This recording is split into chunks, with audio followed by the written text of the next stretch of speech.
Nobody talks about the year everything fell apart.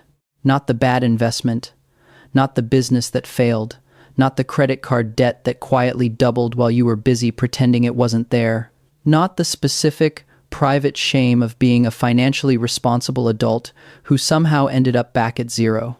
People talk about the comeback. They skip the part where they hit the floor. This is about the floor, and what you find there that you could not have found anywhere else. This is your life at every level of financial mistake, from broke again to rebuilt, the fall. It did not happen all at once. That is the part nobody tells you. You imagine financial collapse as a single dramatic moment. A phone call, a number, a day, everything changes. You imagine you will see it coming. You are 31. Salary. $14,000 in savings. A side business promising to take off for 18 months.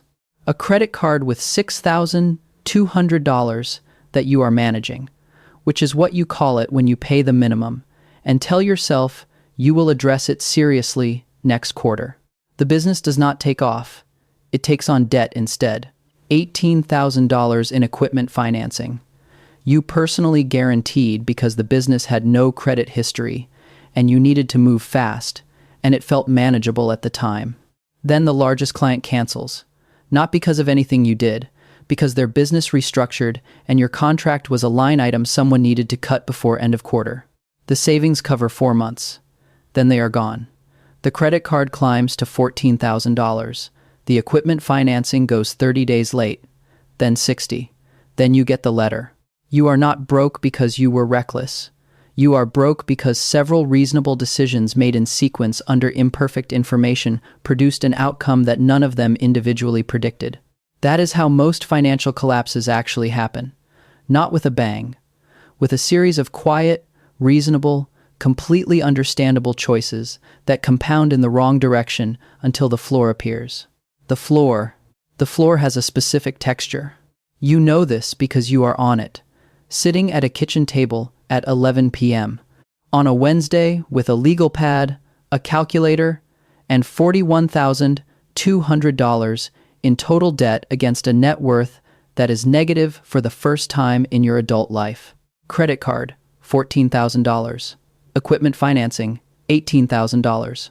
Personal loan to cover 3 months of business expenses, $9,200. Savings, $0. You spent the last $400 on groceries 2 weeks ago and have not told your partner because you keep thinking something will change before you have to. Nothing has changed. You have the conversation on a Thursday evening. Not because you plan to, because you cannot sleep, and the silence is heavier than saying it out loud. The conversation is the first real thing that has happened in 3 months of managed avoidance. The floor is where honesty lives. Not the performed honesty of someone who has it together enough to be honest strategically. The raw kind. The kind that only surfaces when there is nothing left to protect.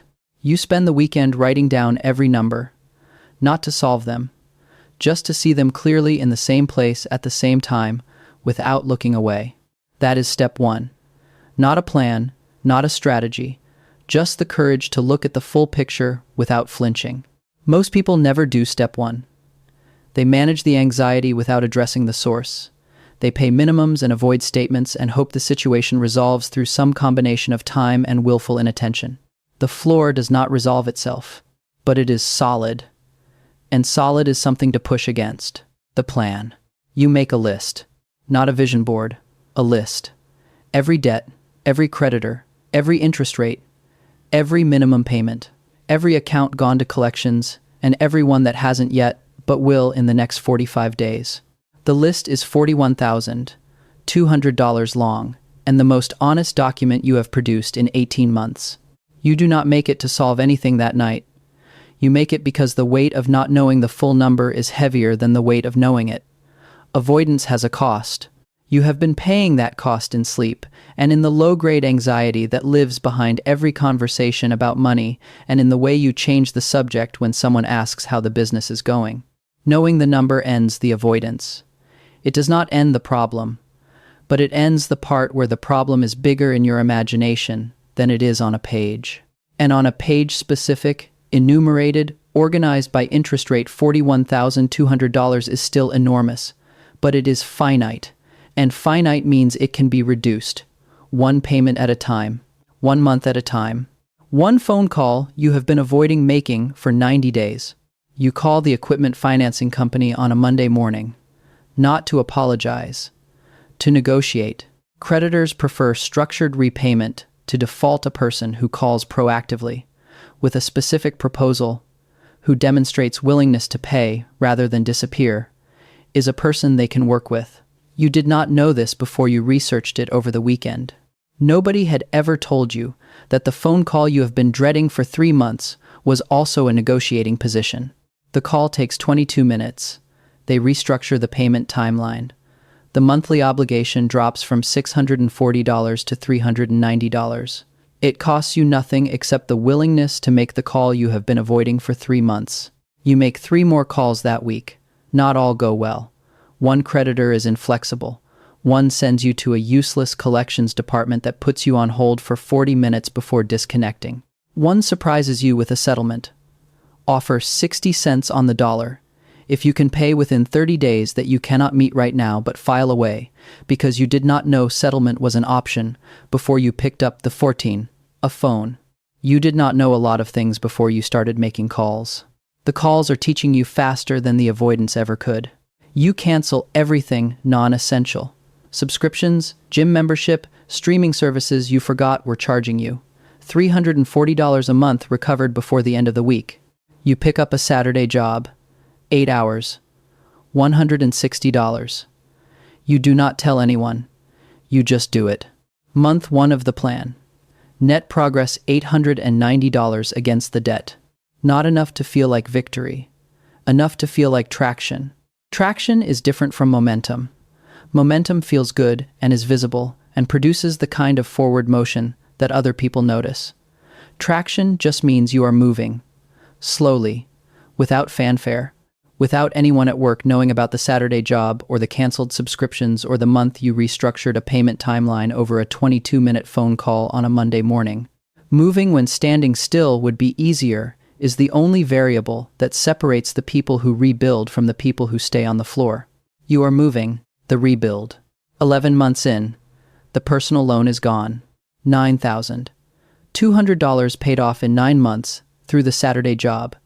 The canceled subscriptions, and 1 month where you ate nothing, requiring a restaurant for 30 consecutive days, and put the difference directly at the principal.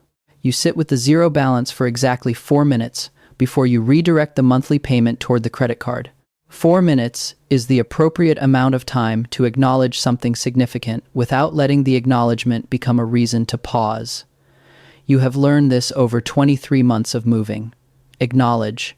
Redirect. Keep going. This is the debt avalanche, not by name, just by logic. Highest interest debt first, because the math said that was the fastest path to zero. Your credit score is 591. It was 714 before the equipment financing went delinquent. The drop felt personal. It is not personal. It is a calculation made by an algorithm that knows only the late payments, not your situation, not your intentions, not the client cancellation that started all of this. You stop checking the score every week. You check it once a month, not to feel better or worse, to track the direction. The direction is up. 591 to 604, 604 to 618.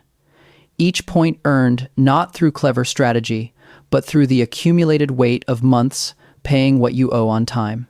You learn something about debt reduction nobody mentions. It is not linear. The first months are slow and demoralizing, enormous effort, barely moving, because so much of every payment goes to interest. Month 3, you put in $890, and the balance moves $310. The other $580 went to interest you accrued on a balance that has been sitting at high rates for over a year. You do the math on how long this will take, and the number is discouraging enough that you have to make a decision about whether you are going to let the math discourage you or whether you are going to keep moving anyway.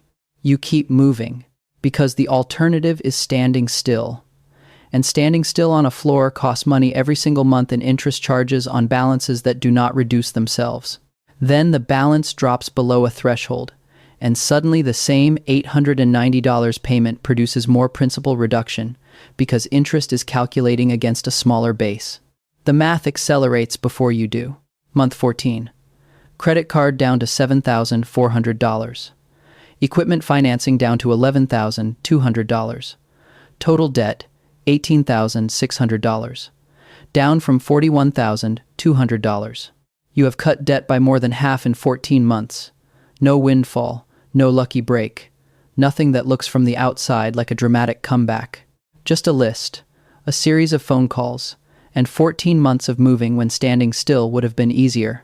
Zero, and what comes after? The last payment goes through on a Tuesday morning, $284. The remaining balance on the equipment financing, 23 months after the legal pad. Total debt, $0. You expect something large, relief, triumph. The emotional payoff promised at the end of every debt payoff story, told with upbeat background music. What you actually feel is quiet. Not emptiness. Quiet.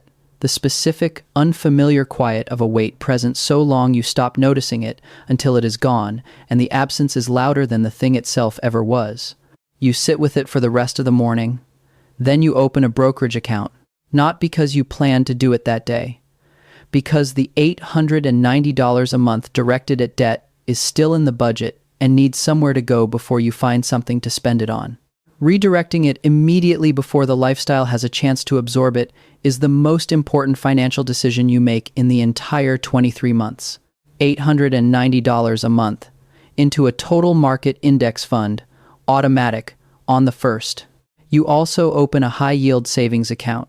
3 months of expenses, $8,400. Built over 4 months. Untouched, not thought of as money, thought of as infrastructure. The buffer, whose absence made everything worse when the client canceled. Your credit score at month 23, 674. Up from 591, not recovered, moving in a direction that no longer requires the courage of watching a number go the wrong way. Here is what the floor taught you that no amount of comfortable progress could have taught you. The difference between the person you were before and the person you are now is not the money. It is the relationship with the money.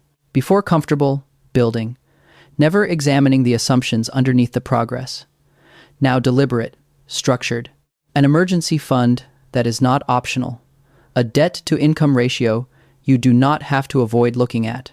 A budget that reflects what actually happened rather than what you hoped would happen. You paid $41,200 for that education. It was the most expensive thing you have ever learned. And the most permanent, the version of you that existed before the collapse was building, growing, moving forward on a trajectory that felt solid and probably was. But that version did not know what debt actually feels like when it is not theoretical. Did not know what it means to open a statement and feel your chest tighten. Did not know the specific texture of the floor or what it teaches you about money that no book, no course, no period of comfortable financial progress ever could. You know now. And the knowing changes the building. Not the pace of it. You are not suddenly reckless or suddenly fearless. You are careful in ways you were not careful before. Specific in ways you were not specific before. You maintain the emergency fund the way someone maintains a fire extinguisher, not because you expect a fire, but because the cost of not having one is something you have already paid. Rebuilt and different. 5 years after the floor. Net worth, $94,000. Not recovered to where you were built past it. The brokerage account has $38,000. The emergency fund has $11,200. 4 months of expenses. Untouched, not flexible, not negotiable. The credit score is 741. One credit card with a $6,000 limit paid in full every month. Used specifically to build the score you watched collapse to 591. You are not the same person who opened that legal pad at 11 p.m. on a Wednesday. Not because the numbers are better, because the relationship with the numbers is different. You do not avoid your bank statements anymore. You open them the way you open a weather report, not with dread, with information. The number is whatever it is, and you respond with the practiced calm of someone who has sat with worse numbers and found a way through. You also carry something the previous version of you did not have and cannot be purchased at any income level. The knowledge that you can survive the floor, not survive in the sense of scraping through with damage, survive in the sense of coming out on the other side with more clarity, more structure, more actual financial intelligence than you had going in. The specific knowledge of what your real monthly minimum is when everything non-essential is stripped away. The specific knowledge of which creditors will negotiate and which will not, and how to have that conversation without apologizing for the situation that made it necessary. The specific knowledge that $890 a month directed consistently at a problem for 23 months can dismantle something that felt immovable when you were staring at it on a legal pad at 11 p.m. You did not learn those things from a book. You learned them from the floor. The collapse was not a detour from the path. It was the path, the expensive, humiliating, completely necessary path that taught you things no amount of comfortable progress would have revealed. And now that you are on the other side of it, built, again, deliberately, with an emergency fund that is not optional and a relationship with your own finances that is not characterized by avoidance, you would not trade the knowledge for a version of the story where it never happened. You would trade the $41,200, obviously, but not the knowing. Somewhere tonight, someone is sitting at a kitchen table at 11 p.m. with a legal pad and a calculator and a number they have been avoiding, looking at directly for 3 months. They are not there because they are irresponsible. They are not there because they were careless or naive or lacking the financial intelligence to have seen this coming. They are there because several reasonable decisions made in sequence under imperfect information produced an outcome that none of them individually predicted. That is not failure. That is how most financial collapses actually happen. The floor is not the end. It is solid. And solid is something to push against. And pushing one phone call, one canceled subscription, one honest conversation at a time is how every person who has ever rebuilt from a real financial collapse actually started. Not with a dramatic comeback story. Not with a windfall or a lucky break or the specific version of grace that only seems to arrive in other people's stories. With a list, every debt, every creditor, every interest rate, every minimum, the full picture in one place without looking away. That is step one. Step one is the hardest one. Everything after it, the phone calls, the restructured payments, the canceled subscriptions, the Saturday job nobody knows about, the month the cash flow goes negative because the water heater failed, and you covered it from the maintenance reserve you built for exactly this reason. Everything after step one is just moving. And moving is how you get off the floor. Write the list. Tonight, before the anxiety of knowing the full number reasserts itself as a reason to wait, before the managed avoidance that has been running in the background for however many months it has been running finds another reason to continue. The list does not fix anything, but it ends the not knowing. And the not knowing is always worse than the knowing. The knowing gives you something to work with. The knowing is the floor. And the floor, as you are about to find out, is solid enough to push against.